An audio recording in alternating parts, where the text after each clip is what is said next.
Welcome, y'all. Welcome again, everybody, to another Luk'A'Here, y'all, podcast with your host, Miss Trina. Today, we're going to touch on the topic that's very sensitive, because it touches every shift, it touches every paycheck, and it touches every moment of dedication.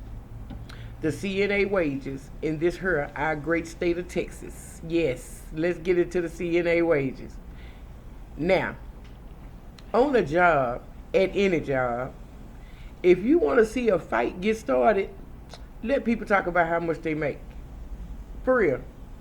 Man, if you ain't never seen a fight, you just see, and trust me, I done seen two behind this very thing. Wages.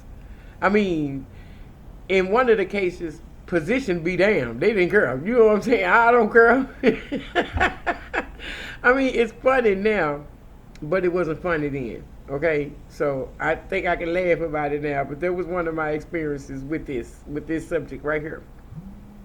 And I did some research on it, and man, let me tell you, it was something else. You know what? Let me pause for 1 minute.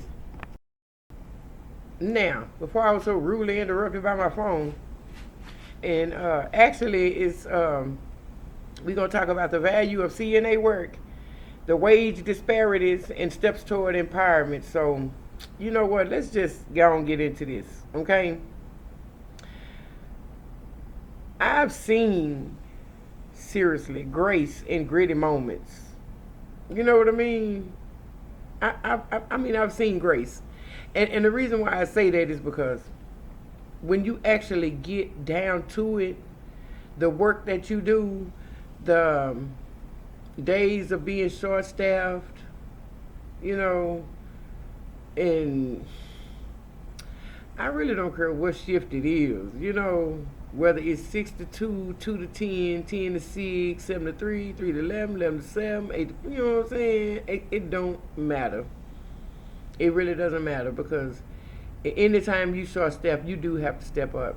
You really do. And try as you might to get everything done, like 4 rounds in 8 hours. You know what I mean? That's just the basic. That's the basic. That's what we have to do. 4 rounds in 8 hours. So with that being said, it's a lot. I mean, it's a lot to that. It really is. You got to put so much into that. And plus, you got to be all these personas. You got to be all these people, 17 people at one time. It is. It's mentally exhausting for us, for the CNAs. So, with that being said, when they talk about the core topics in nursing, for real, it's always wage trends. It's always.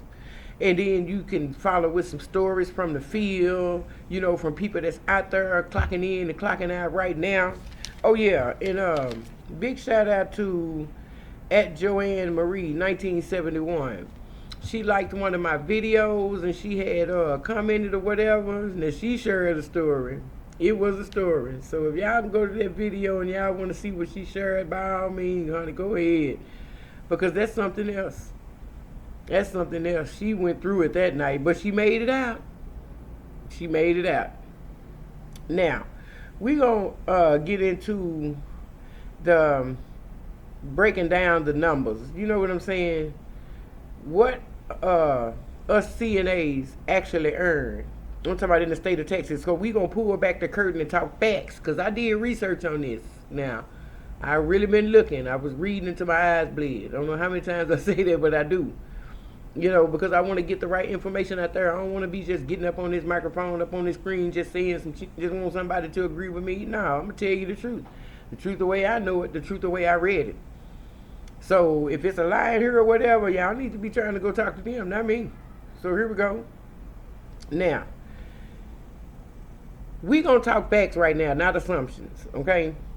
Now, the average annual salary for a first year CNA is $33,000, what's that, $920 or $16 an hour. Y'all want me to get that to you again, or y'all already know? Y'all don't need that no more? Fine. Texas wage range, though, is 28,513 to 38,581, influenced only by experience and facility type. You know what I mean?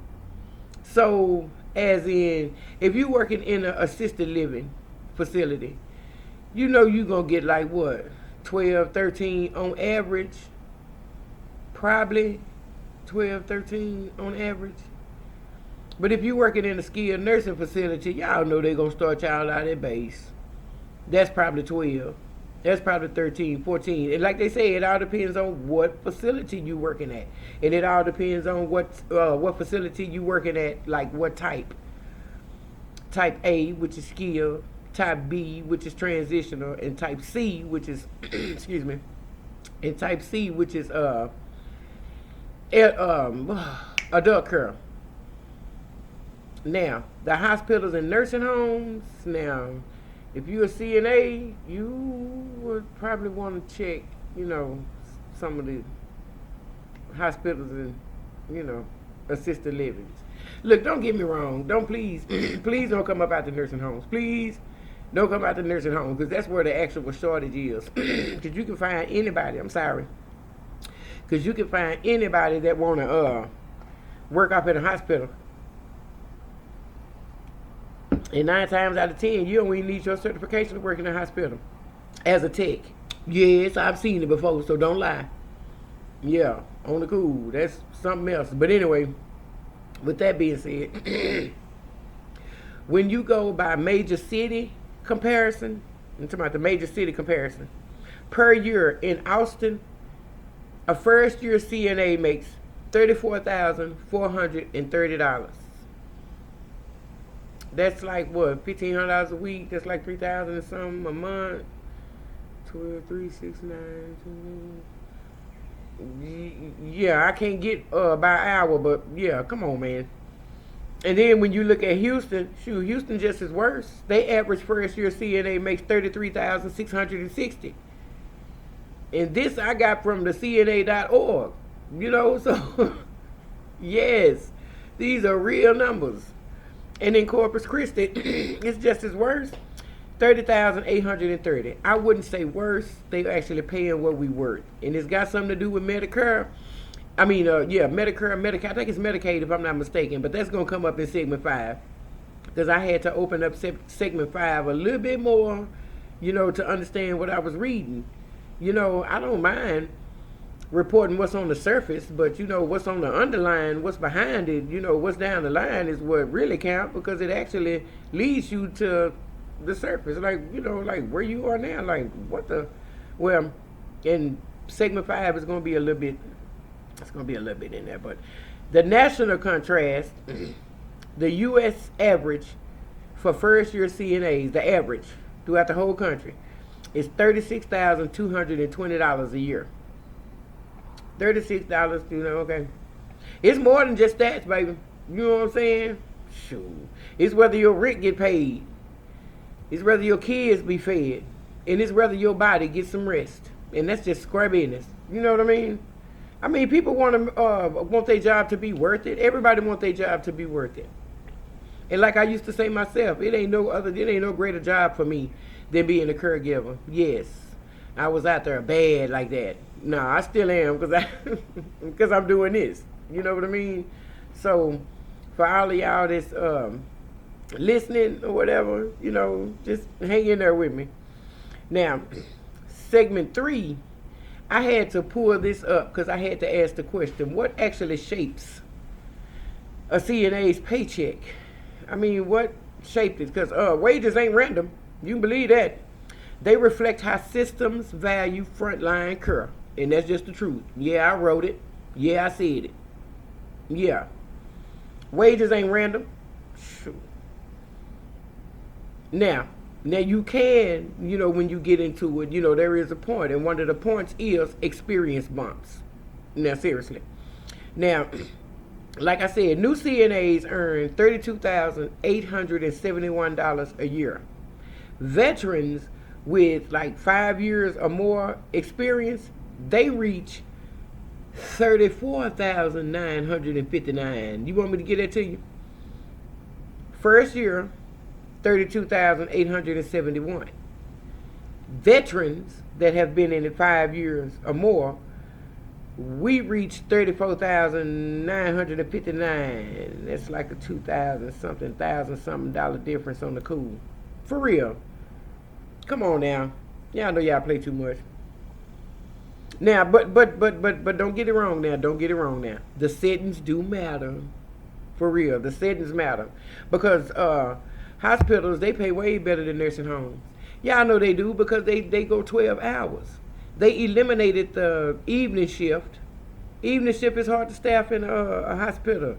For real. If you find somebody on the evening shift, it's 7P to 7A, 8P to 8A, 5P to 5A. For real. They eliminated, I mean, it's 12-hour shifts. So evidently they going to pay more, especially when you on a skilled unit. Like I was on the spinal cord injury unit. Like one of my coworkers was, she was on the brain injury unit, the traumatic brain injury unit. You know what I mean? So it all depends on what section you in the hospital. Med-surg sure will pay enough. They pay, med-surg pay their techs some real money. And even though I worked at that hospital through an agency, the money that I was making, that $21 an hour, I know good and well that, you know, the agency that I was working for was getting at least $41.50. So yeah, it all depends on where you work, you know. Now, they do have shift differentials. Everybody know they got shift differentials. They got nights. They pay you extra for weekends. You know what I'm saying? Holidays could add time and a half or $1 to $4 per hour. You know what I mean? Which is, you know, base. You know, you always get that time and a half. You know, that's what they call actual differentials. You know what I mean? Really, all of that should be essentials, but I'm not mad. You know, what is missing off the list is off days. Shoot, working your off days, getting that overtime. That's where the money at. You know, on the cool if you really want to see something. You know, but shoot, at the same time, your body got to get rest. But then, you know, when the need is felt, though, just feeling the need, because they used to be me all the time. I used to get mad at other aides because they want to go home or whatever. I'd be like, stay in, you know what I'm saying? So we won't be short. And then what make it so bad, I'm the one that's staying over, too. I'm working 6 to 2, so 2 to 10 short, so, you know, I'm staying over, too. So that's you know, that's another thing too. You know, for real on the cool, them differentials, they really add up. Now, when it comes to certifications, though, your leverage, if you certified medication aid and you a CNA also, you know, you get a little bump in pay also because if they short a medication aid, you can just get on the cart. Come off the floor and get on the cart. You know, so that's a good bump, you know, in pay. And phlebotomy, like lab, you know, the traveling when they come to take blood or whatever, they used to drive me crazy. I call them vampires, baby. Now, ain't no way that facet of nursing, I don't think I would just really be able to do, baby. I can't just stick nobody. I just can't inflict pain because I know how it feel for me to get my blood drawn. You know, so I wouldn't even inflict that pain on people. Now, dementia care, yeah. Now, you get paid a lot for dementia care, too, because 9 times out of 10, it's extra training with that dementia care, and you will be on a locked unit. You know what I mean? So, with that being said, you know, that fits into a more of a employee safety issue. So yeah, they would have to pay you hazard pay. No, I'm just playing. But you know, the pay would be a little bit more. You know, if you was working in a memory unit, on a locked unit. Okay. Now, one of my friends had told me that I asked her was she still a CNA, and she said, "Girl, no." She said that's so smooth. She said that's so cool. Because when I saw her graduate on Facebook, I'm thinking that, yeah, she finna go into, she finna be a CNA. I ride so and so and so and so. You know what I'm saying? I don't gotta say her name. I ride Muffin. You know what I'm saying? I called her to ask her if she would give me a little small interview for somebody that's in the trenches for my podcast right now. Baby, let me tell you how she got that certification but never went into that line of work. She knows she played too much. Cause she doing something else now. What would you I guess she saw it.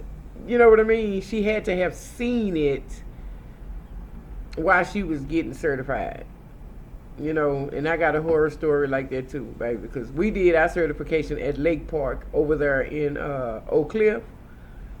Down the street from, I want to say Big Methodist over there off Colorado. Yeah, we did our clinical at Lake Park. And baby, when I tell you, when a student showed up, them regular A's disappeared. Yeah, but that's a whole nother story. But anyway, we gonna humanize the paycheck, okay? We gonna meet the heartbeat behind the numbers, and that's just the truth. You know what I'm saying? Because when you think about it, you got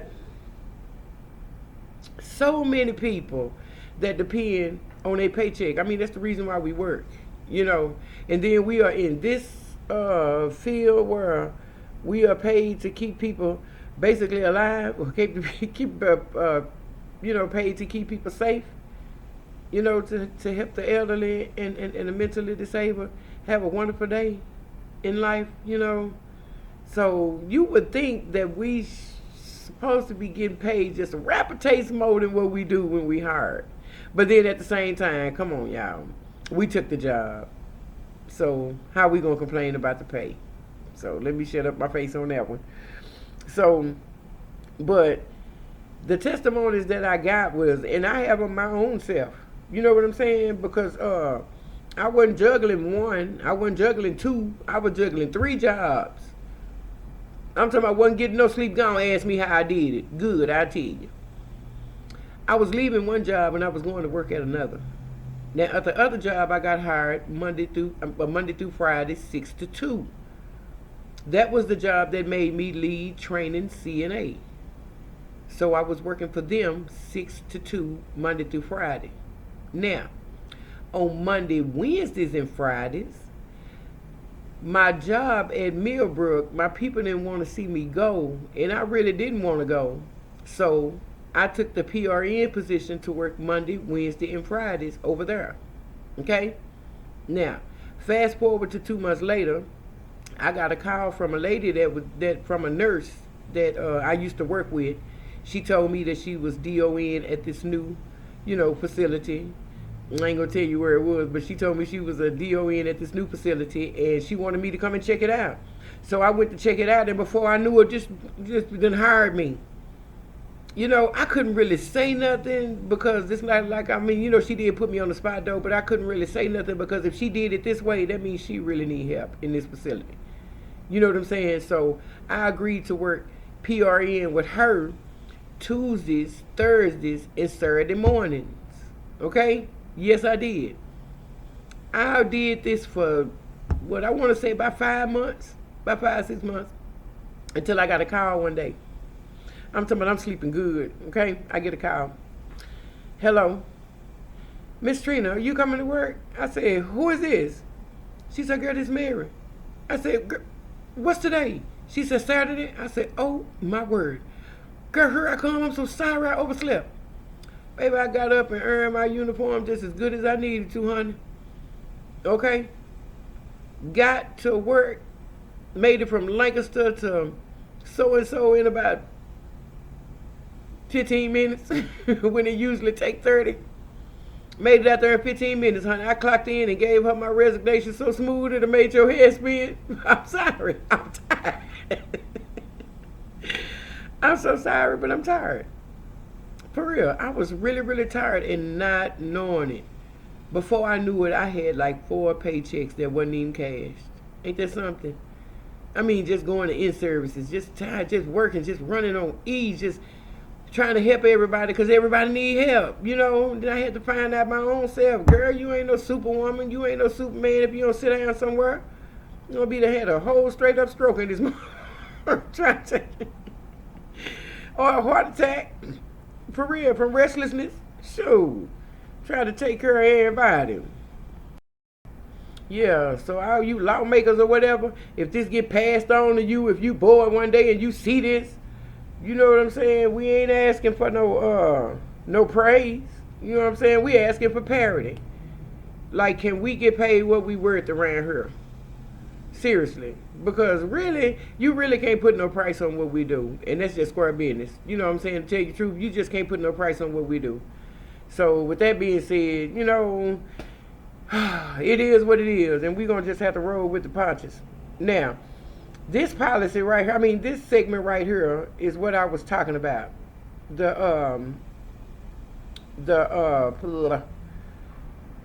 Segment 5, policy and advocacy. Now, this is the segment I was talking about.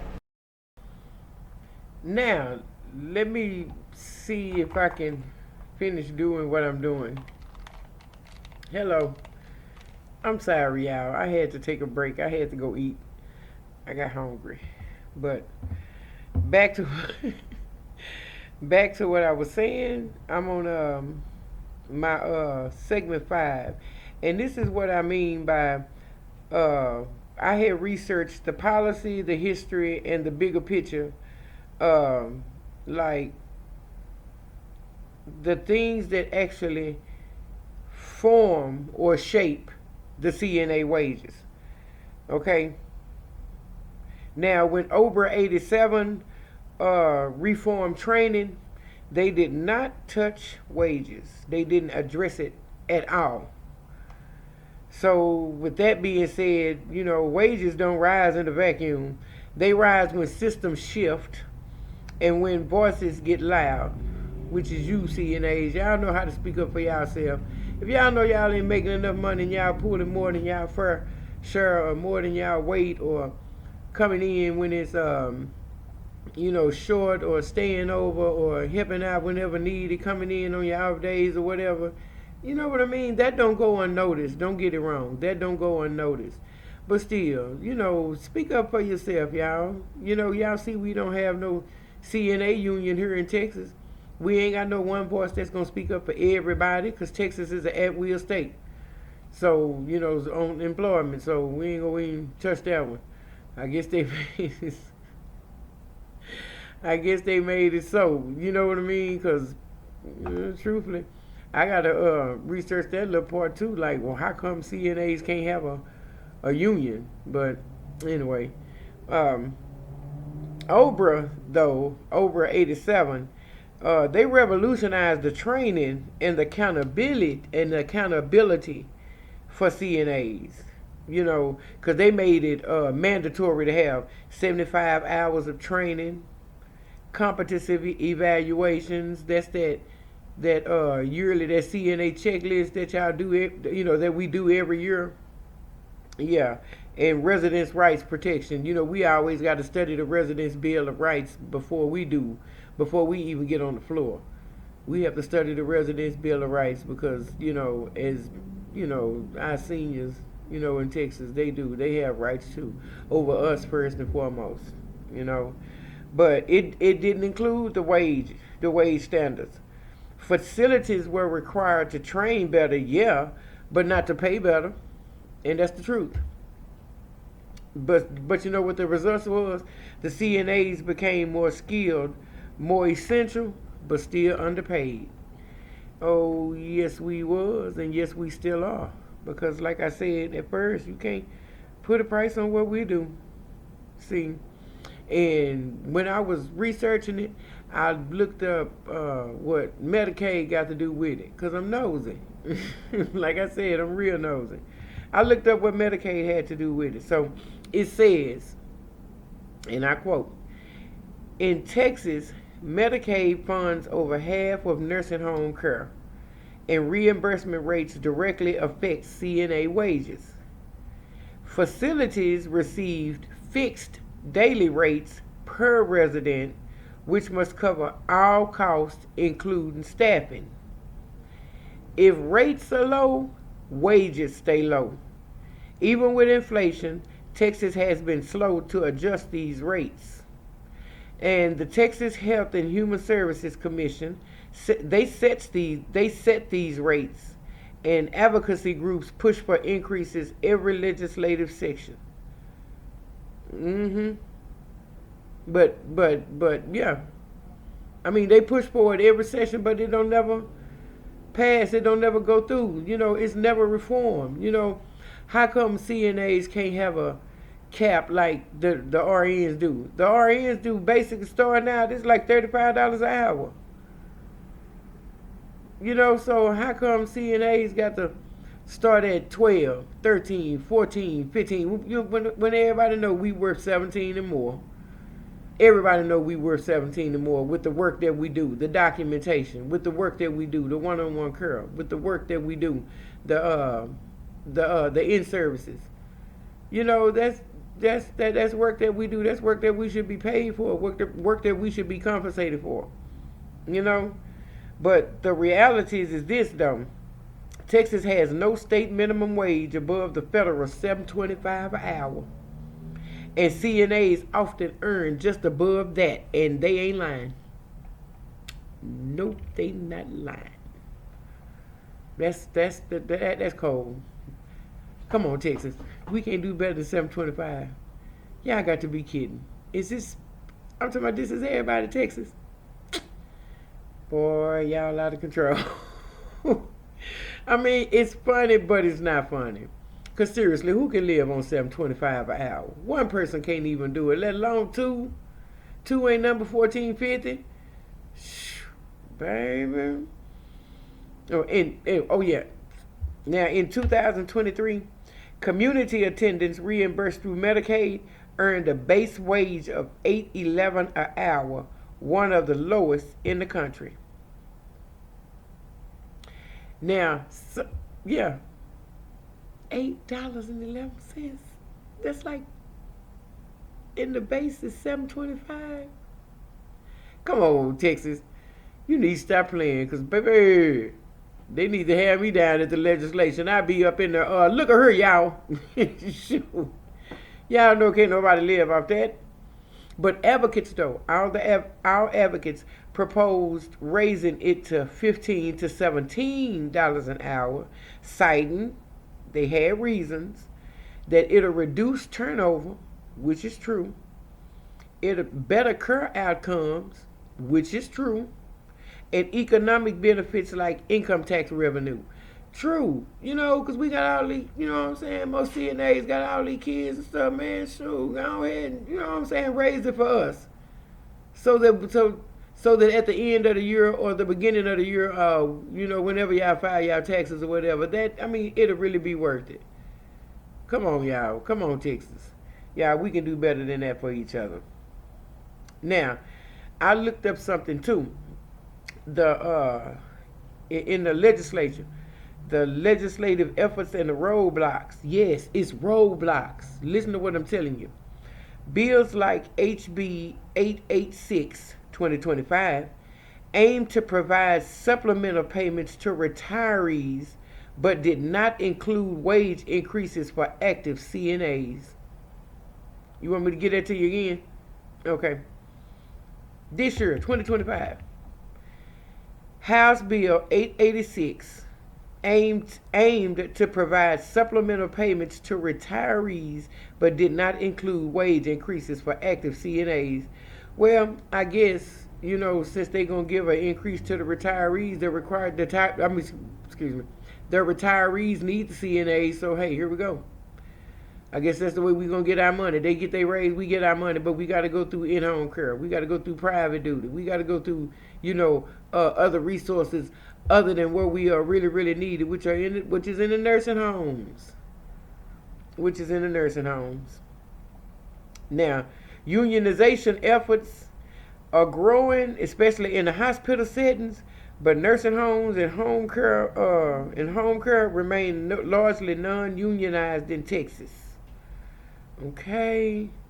let me get it to you again. Unionization efforts are growing, especially in hospital settings, but nursing homes and home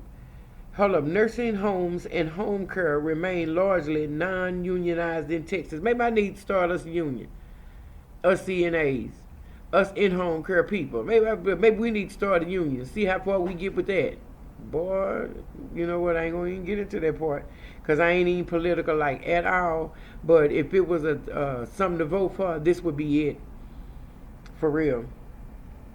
Without collective bargaining, CNAs rely on advocacy groups and public pressure to influence policy. And that is true because, not see the CNAs, us our own self, we won't complain. We complain to the wrong people. We complain amongst ourselves. You see what I'm saying? Instead of complaining to supervisors, instead of bringing it to the people that are really listening and hear us, and then make a change for us within this facility or within the nursing profession at large. You know what I mean? We tell it to the wrong people. We tell it to ourselves. We shouldn't tell it to each other.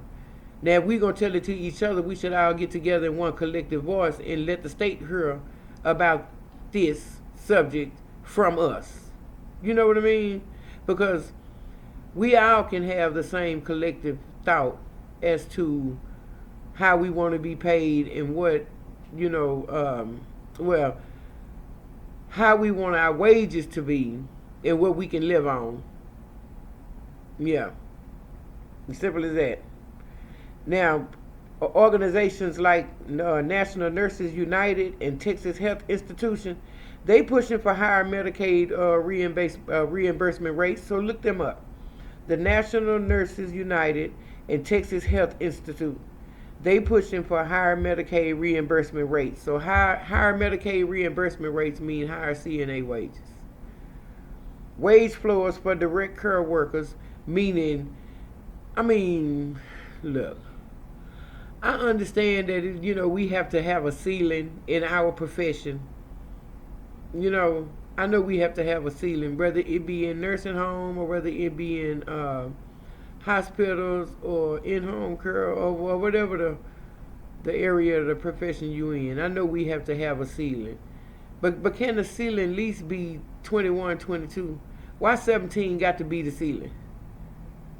From the work we do and what we do, but let me go and shut my mouth. But anyway, I'm sorry, let me put that back. Okay. Some states tie funding to quality metrics because Texas is exploring similar models through programs like QIPP, Quality Incentive Payment Program.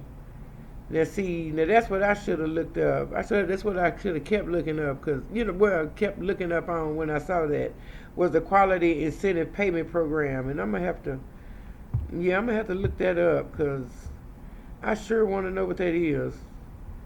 And, with that being said, we have a lot of, I'm not going to say, we have a lot of complaints. I'm going to call them complaints because that's what they are. I'm sorry.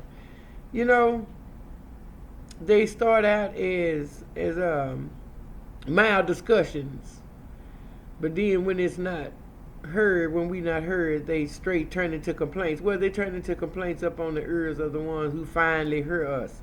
Instead of hearing us out at first, when we first had the thoughts, when we first, got together on this, we all should have went to so-and-so and so-and-so and let our, made our voices heard. But you got some people that will think about that as an afterthought after the job is lost because you done went bad on somebody up there and they don't know why you flipping out, but it's all because of your pay, all because of you stressed, all because of you tired, so with that being said, now there are different ways, like you can earn more as a CNA. Like I told you, earlier, the phlebotomy and all that there. But people, when you want to seek more money in your position, you want to always go to the hospitals. I'm sorry. The hospitals, behavioral health, or specialty hospitals. And that's just the truth. Well, where you going to get them 12 hours? Where you'll be able to see, you know, your pay, in your checks, because, we all want to have to make sure that we making the right kind of money, because we all have to survive. Now, don't get me wrong. It's, nursing is not all about money, but come on now. Sometimes you got to pay people what they worth. And people be, like opting for premium shift, like the night shift or weekends or something like that, or want to come in on the holidays or something like that. That bring money too, because that time and a half don't be playing. I don't care how much you make an hour. That time and a half be all right. It's a float pool. Some facilities have float pools and cross training. Where, and what I mean by cross training is, you can be a CNA and you can be a CMA, like I said earlier. That's what they mean by cross training. And travel nurses, travel CNA contracts. Travel CNAs make that bread for real, because they going from they home state to a whole nother home state, dealing with a whole group of people with different backgrounds, and whole group of people with different family dynamics, and a whole bunch just different people in general, but humans, and humans, nonetheless. But they make a pretty good money too. They make from $1,000 to $1,400 a week, and their assignments last sometimes 30 days. If you good enough, they'll ask you to stay another 30 days. So with that being said, it is money out there. You don't have to be held strictly to a nursing home. So I'd rather I can't get back out there. I'd rather you stay. I'm just playing. But yeah, if you want to advance, though, those are ways to make sure you can advance. And see, when we build better together, then it'll be better for the incoming CNAs. Those new ones, those babies, the ones that just got their certification. So what now? Because the conversation don't stop here. Okay, that wage thing, I told you, boy, that'll start a fight at work. And I'm gonna go ahead and tell you why. Okay, I'm gonna tell you about this one I saw. Okay, I witnessed it. It was in the break room. We was at work. Now, mind you, I got 23 years experience. One of the ladies and both of the other ladies got 10 years experience. Okay. Now, they're not the same age, but they both have 10 years experience. So, CNA 1, we're just going to call her CNA 1, she asked, out of the blue, we in the break room, how much y'all make? So, CNA 2, no, so I said, girl, don't be asking nobody that. You sure trying to get something started. So, CNA 2 say, shoot, I make so-and-so and so-and-so. She said, how many years experience you got? She said, 10. She said, I got 10 years experience too. And they paid you what? Now, the reason why she said they pay you what is because CNA number 2, she call in a lot, she leave early and stuff. And then when she there, her lights constantly going off, and we have to catch her sometime, which is nothing, because that's the job. We all have to, work together to make this shift go smooth with this 8 hours. Baby, CNA 1 said, no, I know you don't get paid more than me, and you don't do. And here we go. And that's how it started. Oh, the supervisor came in. The supervisor asked what was happening, and she pulled both of them out to her office, and we didn't hear no more about what had happened. But when it was happening, that's why people say you never talk about your wages at work. You don't do that. It ain't nobody business. What you make is what you make. So with that being said, CNAs, we change lives daily. Let's make sure our earnings reflect the healing that we bring. We have to do that for our own self. because they not gonna do it. Because when you go to apply and you go for your interview, and they ask the question like, okay, so how much do you want to get paid? You need to be that's the point where you need to be selling yourself, telling them where you have experience at, and where you strong is at, and where you weak is at, and how long you've been doing it, and how you feel about nursing, and how you feel about being a part of their facility. Sell yourself. Sell yourself, because trust me, when you do that, it's worth money. But boy, when you sell yourself, you better be everything you cracked up to be. You hear me? You better be worth what you asking for. So, anyway, with that being said, thank you again, everybody, or whoever is watching, for joining me for this here a little presentation on the CNA wages in Texas, honey, as opposed to, other big cities. I didn't really get into other big cities and they stats, but I did share, like, what I saw on the surface. But still, compared to our wages here in Texas, in Dallas, Texas, let me say it like that. North Texas, let me say it like that. North Texas is kind of pays just a little bit more than the major cities in South Texas, for real. It was what, San Antonio, Houston, and Corpus Christi. Yeah. Now our median average up here in North Texas is 3,000 and some odd change more than theirs per year. But still, it still don't make it no better. It still don't make no difference. We just have to push for reform so that we can actually really be paid what we worth. Because we do an awesome job. We really do. We do the job that most would cringe to do. So with that being said, you remember our CNAs out there, you are loved, you are valued. Keep doing what you're doing. Hang in there. Trust me when I tell you this. God got us. So y'all continue to love each other. Okay? Y'all have a good night. Bye.